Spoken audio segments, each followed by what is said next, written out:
Hi guys, nagbook pala kami ng Junior Suite sa Okada Manila na may kasama ng breakfast. Wow! Nabook namin ito para mag-celebrate ng aking birthday kasi ang Okada Manila ay isa sa paborito naming mga hotels at isa din ito sa may pinakamagandang design ng room.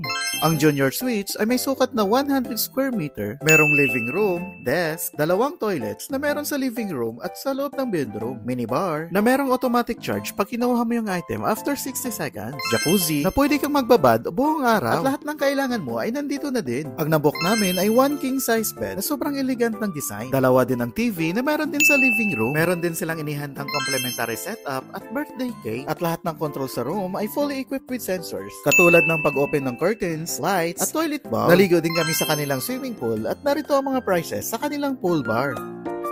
Pagdating naman sa kanilang breakfast buffet ay maraming pagpipilian at meron na din silang cheese room pero open lang for lunch at dinner. Nabook pala namin ito sa Klook ng 16,098 pesos.